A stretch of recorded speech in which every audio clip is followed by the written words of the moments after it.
All right, how you guys doing today? It's me once again, Pitmaster JW, and today I am going to show you how to clean a Camp Chef smoker and a pit balls grill today. Starting off with the Camp Chef smoker.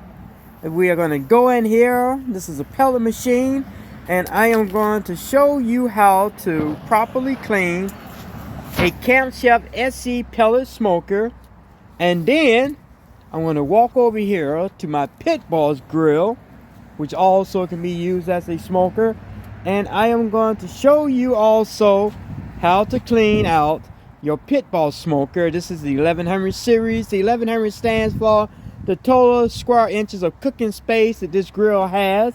It has like 700 on the bottom and 400 square inches of cooking space on the warming rack that you can also use. Let me open it up real quick.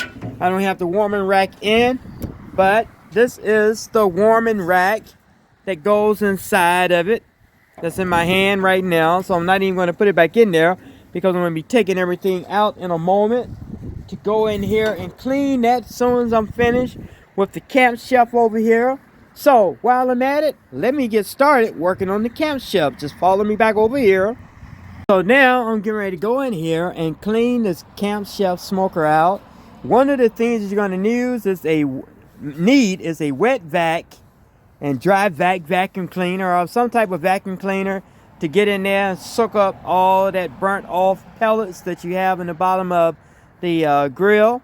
And so looking down here, I'm using this wet vac right here and dry vac that I got from Walmart. And you can pick it up. I think that thing was like $19 or something like that. And let's go inside here and get some things out to get started. So I have my thermal cover up here for cooking in the cold weather. It helps reserve the heat so you won't lose a lot of heat while you're cooking. And I got that off Amazon too. I think that was $64.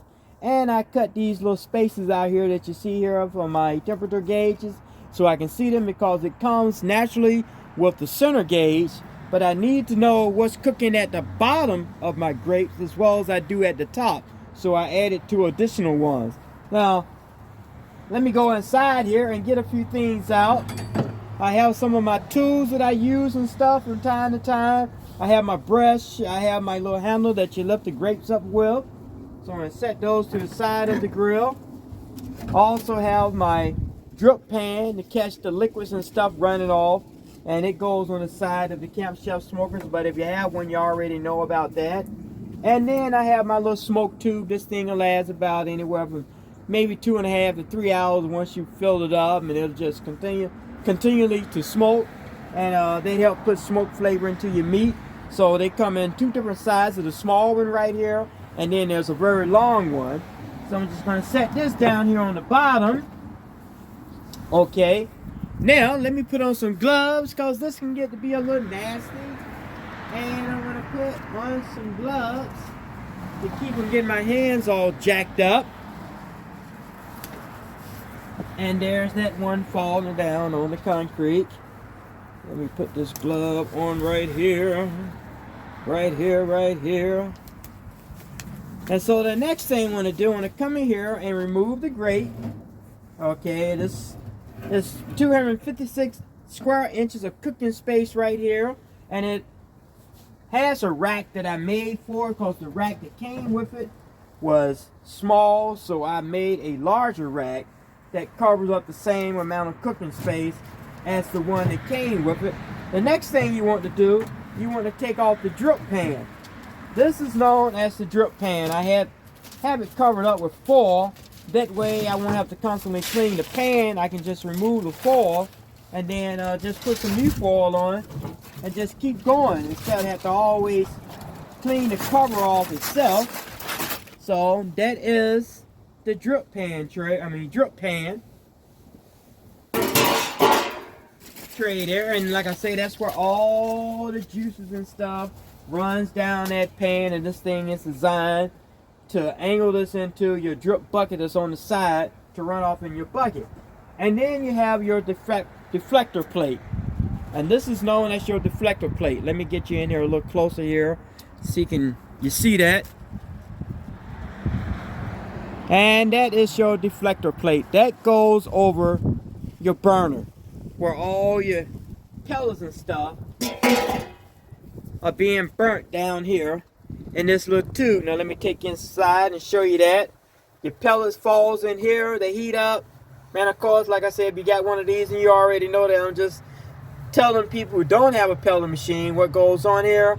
And it goes inside your burn tray and it heats up, and that's where you get all your heat from to burn, you know, your pellets. Now you look around and you see all these ashes in here, all this burn off stuff. Sometimes it doesn't go into the bucket below, and you have to go inside once in a while and clean this out. And that's exactly what I'm getting ready to do now, as soon as I can hook up my vacuum cleaner.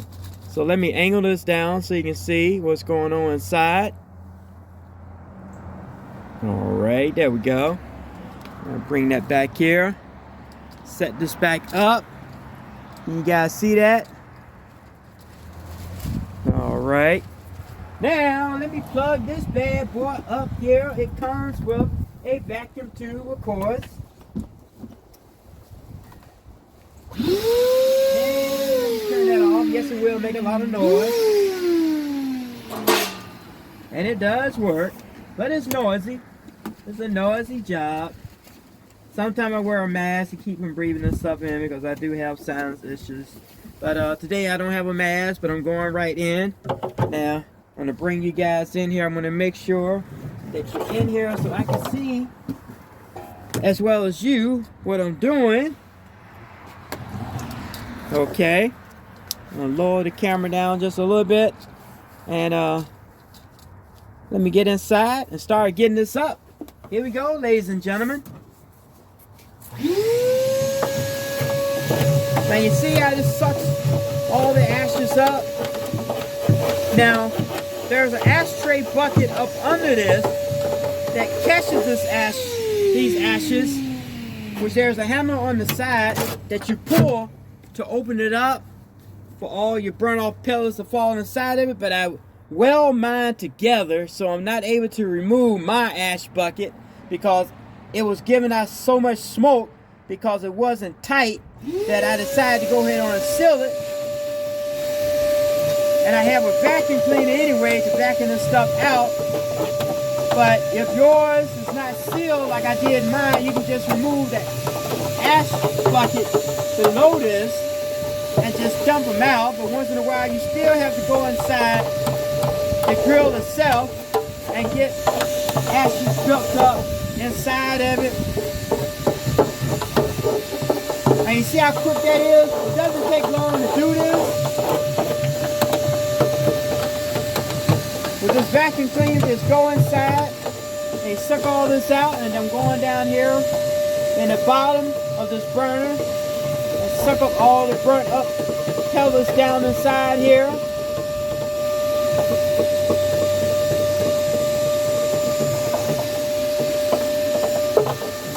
And as you see, you're almost done. It only takes a couple of minutes here.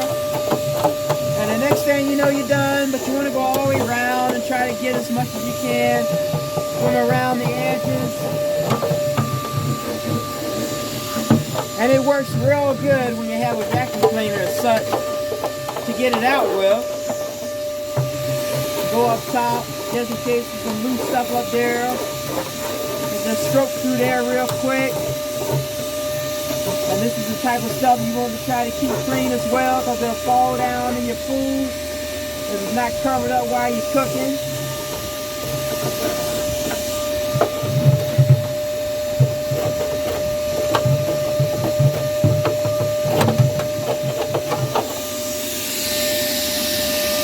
Go ahead and push that plate back so I can get up under there because it was open.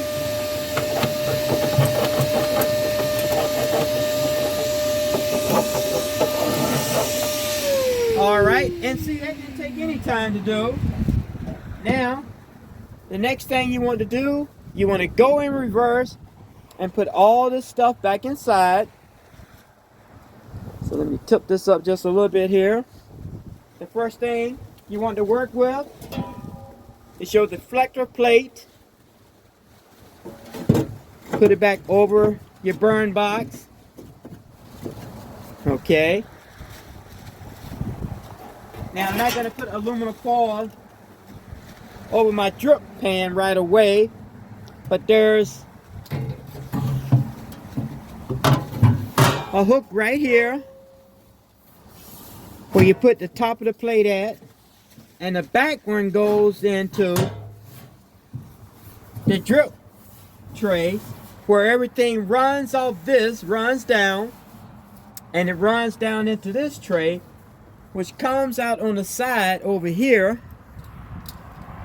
into this bucket through that hole right there, and it drops down all your liquids into that bucket. Okay. And now the next thing you want to do, which is the last thing, you want to come over here. Let me see, can I get this right here for you? Okay, there we go. Is to come back and get your grate and put it back in. Okay, I got my camera a little too close here. Let me back up just a little bit. Okay, and that just slides right in. There's a slot for it. And you are finished with that part of cleaning your Camp Chef SC pellet smoker grill out. And that is all you have to do in order to clean out your Camp Chef smoker, and you're finished. And let me back up. And now it's on to the pit balls, which is a little bit more to do, but here we go over there, okay?